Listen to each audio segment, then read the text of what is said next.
Mr. X with the Extreme channel here, and this is extreme. This is the most elaborate project I have ever seen in my life, and I'm trying to rush through it because I just reviewed another piece. It dropped yesterday. This piece is dropping today, and I just flew to New York today, even though I'm talking about it in the future or the past. I don't know how that works. But I'm going to try and review this beast, and for once in my life, I almost have no words. Probably going to be a pretty boring review then.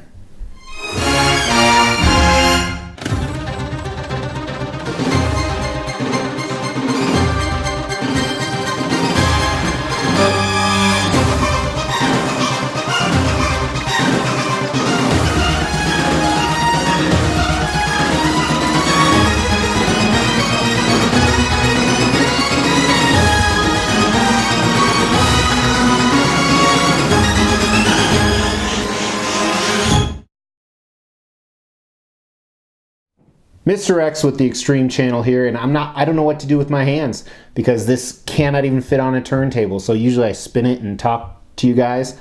But this is a custom quarter scale Batman in cave statue, and it is massive. It's massive. I'm probably going to say it's big and massive like 50 times. I'm used to hearing that too, so it's crazy. But let's just jump right in because there's so much to cover. They made 40 of these. They retailed at $1,300. Shipping to the US was $600 because it came in 3 massive boxes. Check this out. And each time I opened a box, it just got bigger and bigger. That's what she said. And it was just freaking crazy. And here's some pictures of it as I unboxed it. And I didn't even take a picture of every layer because I was so excited and so rushed and so in awe and just shocked. And then all the pieces laid out, I started counting them, but I just can't count that high. These were all the different all the different pieces. I had to clear off my entire table, take some weird shots here.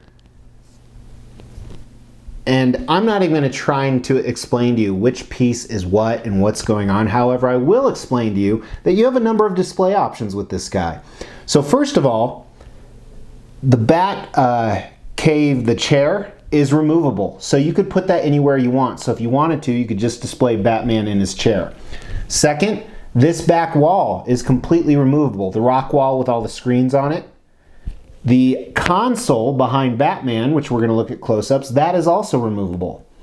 Also, this huge base on the bottom can be cut, or not cut, but it's 2 actual different pieces, so you could just display one. So you have a whole bunch of different display options, and that doesn't even include the switch outs. Let's look at the switch outs. First, you have an unmasked portrait. So you got Bruce Wayne. And we're going to go over these in detail when we look at the paint and sculpt. And then you have a masked Batman with his cowl on. You would pretty much expect that. And then his right arm, you have 3 different display options. First here, you have a closed fist. Second, you have him holding his cowl. So obviously you could not display this with him wearing his cowl, because that'd be weird. And then last, he's holding a Joker mask, which, as we know, Joker doesn't really wear a mask. I mean, he does in some situations, so I don't get the logic behind this. And kind of a spoiler alert, my favorite is him holding the cowl, but I don't like his unmasked portrait. So, kind of weird. I'm not even going to measure this beat. Well, I'll try. No, I'm not even going to try. Well, the diameter is probably 36 inches, at least. 33, 34, something like that. And the height is 21 inches, 22 inches. Now, assembling him, there's no instructions, and I'm in a hurry, not only to film this, but I want to spend time with my family because I won't see them for a few days. And so there are a number of pipe pieces right here, and I'll show close-ups later.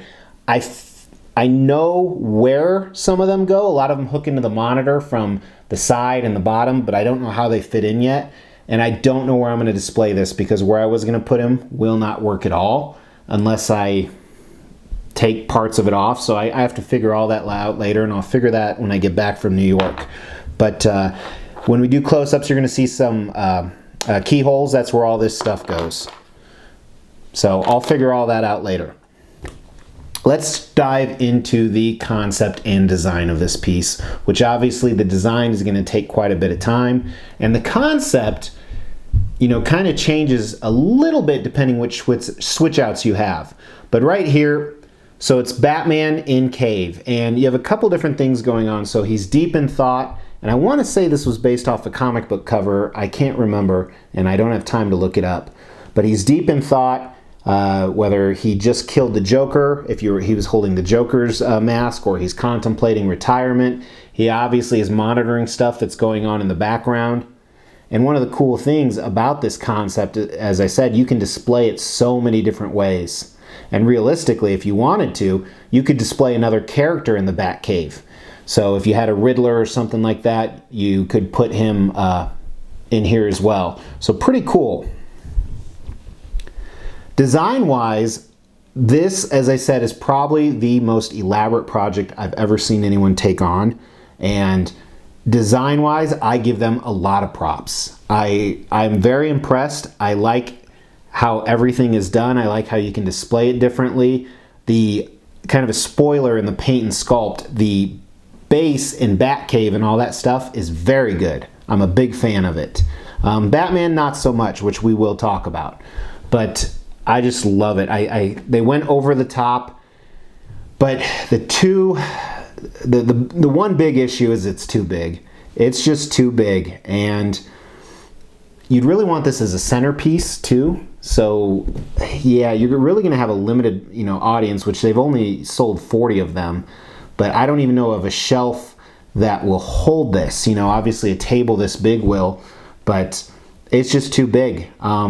But I'm glad they did it. I'm glad I own it. I will probably never be able to sell it because it's so big, but I need to find the right place for it. So we'll figure that out. Now, the other thing about design I want to touch on is the screens light up. So here's a picture of them, you know, not lit up, and you plug it in, AC adapter, and voila. Pretty freaking cool. I like that a lot. It's not too bright. It really adds a huge aspect to the statue. So again, just more elaborateness going on here. Very, very cool, very exciting.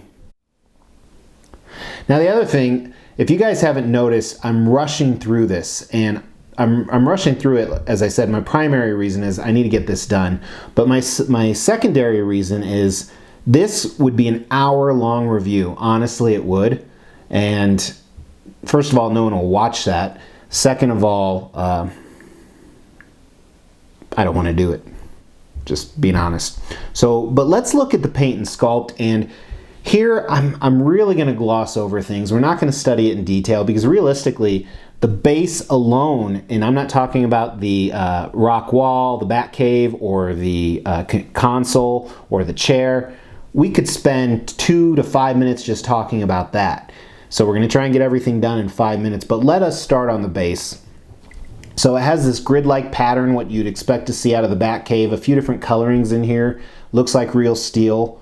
I like it. And then on the sides of it, they have actual rock. The rock looks okay on the sub-base here, but the rock looks fantastic on the Batcave wall. I'm a big fan of it. I love the texture, the design, the sculpt, and they have these reddish colors mixed in there with the granite gray stuff, which makes you think of, you know, an older wall that it's really built into a cave, like, you know, beneath Wayne Manor. Very cool. I think they did a fantastic job on that. Really impressed. And then here's some of the hoses that are on the base. And some of these I can't figure out where they connect to yet. And I looked at some of the pictures. I'm not sure if they do connect to anything.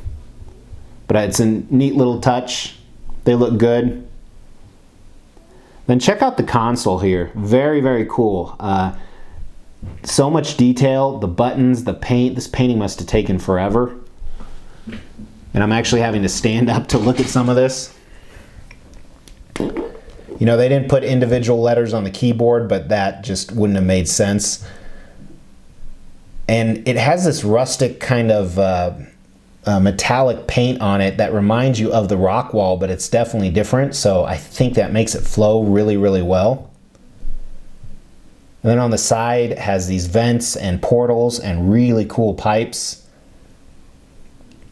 And speaking of some of the pipes connecting the console to the screen and the screen to the rock, all look fantastic.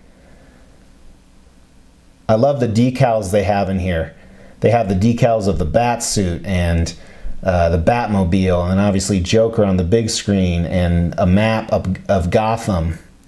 So cool. Some lights. Again, more buttons. I'm kind of jumping all over the place because it's hard to know where to start. And then let's look at his chair. Really cool here. I like the cushion padding in the back. Not only the design of it, the sculpt looks great, but the paint really makes it pop. Looks like cushion padding like you'd want in a big ass chair. Some of the cool designs you really can't see are on the back, but the same good metal flow throughout it. Looks worn. I like the fact that it's not brand spanking new, because there'd just be some moisture problems in a cave for sure. Then starting at Batman's boots, I like his boots. There's some cool texture on there. Solid black color. Moving up Batman, so his suit, first of all, good folds, good creases. The anatomy is really well done. I'm not a huge fan of the paint. I do like the colors they used, but I think maybe it's not necessarily the paint on his suit, but I wish there was some texture. I'm used to some texture on Batman, and he had it on his boots and he has it on his gloves. I'm not a fan of his belt. I think they could have done better. The paint looks faded. And the buckles it just doesn't look clean. I don't know if that's the print.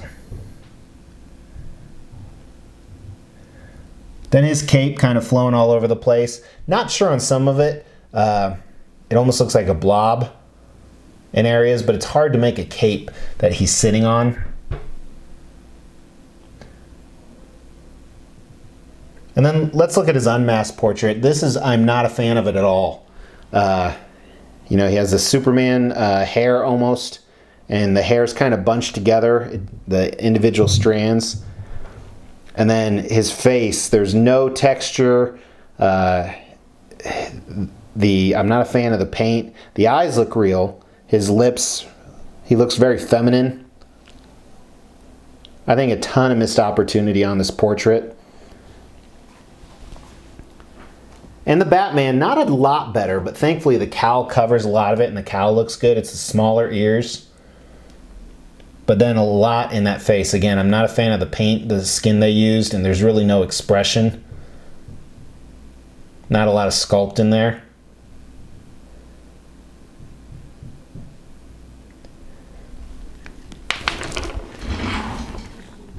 So overall, excellent piece. Batman could have been much better. I still have that because I was standing up. Batman could have been much better, I think. Kind of a miss on him. But the rest of the cave I'm a big fan of, and what a crazy piece. What is, and every time I get a piece, it's bigger than I think it'll be. And this one was no exception, but I still cannot believe how big this piece is. That's what she said. So I'm just in awe. So let me know what piece you were just blown away by the size, either big or small. You know, one cool thing, this is true quarter scale, so it'll go well with all the Batman villains. Like I said, if you wanted to, you know, not a huge fan of Batman. I do love the chair, but I could use this behind some other Bat villains. Like you guys saw that custom Riddler I'm getting. He's in the Batcave making plans. That would kind of work well. But probably going to keep Batman with him.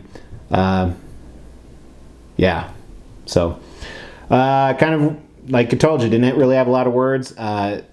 I may down the road, actually I probably will do a more in-depth review. I just dropped a Batman on Throne review a few weeks ago, and I have another Batman on Throne, so eventually I'll do them all together.